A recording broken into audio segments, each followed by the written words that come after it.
Hello, my name is Mike Darius, and I have the pleasure of presenting former athletic director Dale Lash for an induction in the Hall of Fame. Dale Lash attended Oil City High School in Pennsylvania, where he was the captain of the basketball team. He then attended Springfield College, where his team won the New England Championship his senior year. He graduated from Springfield in 1923, and he received his master's degree from New York University. Dale Lash came to Williston Academy after 18 years of coaching at Wesleyan University, where he won 10 Little 3 championships en route to a 148-95 record. With a competing offer from Springfield College to coach basketball at his alma mater, he chose to accept the position at Williston because of his interest of mentoring and coaching young people. He was athletic director from 1942 to 1967 and also coached basketball, football, and baseball for 14 seasons from 1942 to 1956. Highlights as Williston coach were the undefeated basketball team, 14-0 of 1945, with outstanding player and 2015 Hall of Fame inductee Tony Lavelli and the undefeated football team of 1947. To not only respect the rules of the game, but to respect each other and the opposing team. Apologies. It was the day-to-day coaching and interaction with players that was his favorite role and responsibility. As he encouraged the development of their skills and on the court and the playing field, sportsmanship was the utmost priority as a coach and for his players.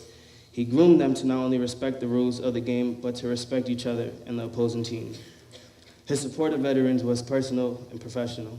He drilled Army cadets in physical fitness at Springfield College. Then, as veterans of World War II returned home, many found they needed a year of preparation before going to college. They were older than the typical prep school student, so many lived off campus when they enrolled at Williston. He and his wife, Helen, had their sons, Robert and Richard, give up their bedrooms so these veteran students could live in their home while at Williston. Beneath his ready smile and gentle demeanor, with a commitment to discipline, hard work, and dedication was reflected in the steady growth of athletic programs at Williston. Dale passed away in 1977 and was inducted into the Springfield College Hall of Fame in 1985. Here to accept the award on the behalf of Dale, all the way from North Carolina, is Dale's daughter, Marilyn Lash Cluett, class of 1965.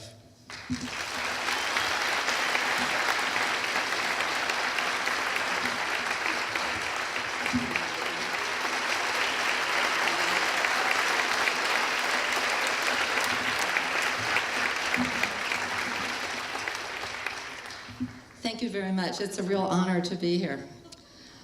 When my dad was 10 years old, he was given a choice by his parents. It was either dancing school or basketball at the local YMCA in Pennsylvania. It was an easy choice, and you know which one he chose. That was the beginning of a lifelong love of sports for my dad. He was a tall, slim man with a mean left-handed hook shot. He quickly became a star basketball player at Oil City High School and then at Springfield College with undefeated record seasons. His move from player to coach was sealed during his 18 years as basketball coach at Wesleyan University, with 17 winning seasons. But it was his interest in coaching younger students that drew him to Williston in 1942. And he stayed here until his retirement in 1968. You know, it didn't really matter what kind of ball it was, whether it was a basketball or a football or a baseball. He coached all three sports, but basketball was clearly his favorite sport. But coaching was more than a game for him. It was more than the time he spent on the field or on the court during the years that he coached. As both coach and athletic director, he spent many hours taping ankles, evaluating sprains, ordering supplies, and checking equipment. There were always ammonia capsules in his suit coat jacket pocket, and he had a first bag at his side at all the games, just in case, a job that we now have athletic trainers for. If I chose just a few words to describe my dad, they would be patient, soft-spoken, a gentle smile, a man who listened well and chose his words carefully. But his humility was matched by a tough discipline. He had clear rules and expectations for his players.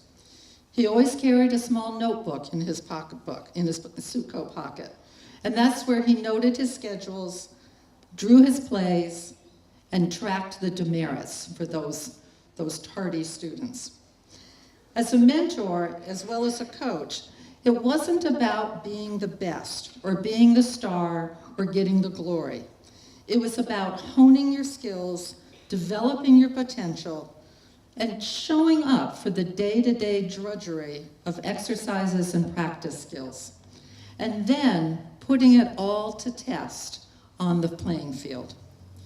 Sports and coaching were the vehicle for the lessons of how he lived his life, and he aimed to transfer those lessons to his players. He believed in recognizing and meeting your responsibilities, in celebrating the wins, but most importantly, learning from your losses. He believed that consistency was what was most important. It wasn't about how talented or how smart an athlete was. Rather, it was about putting in the hard work and doing the practice to be your best that you could be, given your natural talents and your hard-earned skills. Always striving for improvements, but setting reasonable goals for his players, he saw coaching as more than a game. He saw it as preparation for life. He had 10 wonderful years of retirement after he left Williston that he split between his time at his cottage on Lake Wentworth in New Hampshire and his home in East Hampton. But even in his years of retirement, he could still describe games 15 to 20 years ago in precise detail, especially those with arch rival Deerfield Academy. Often, while he and his wife Helen, my mom, were out to dinner, a former player would recognize him and come over to chat.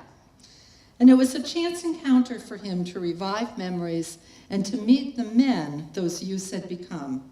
And it was a verification of the special bond that had been forged between player and coach. Finally, my brother Bob and I want to thank Williston Northampton for the kindness they gave our mom after my dad's death at age 78 in 1977. Over the years, she spent a lot of time in the Dodge room, pouring cocoa and serving cookies at the after-game teas, sitting on the bleachers and cheering on the players, even though she never did understand the rules for any of the sports. But it meant a lot to her to be invited to events and see old friends and faculty who had been such a large part of their lives. Williston remained an important part of her circle until her death 10 years later. So on behalf of my dad and my entire family, I want to thank you so much for bestowing this great honor and for preserving his memory. Thank you.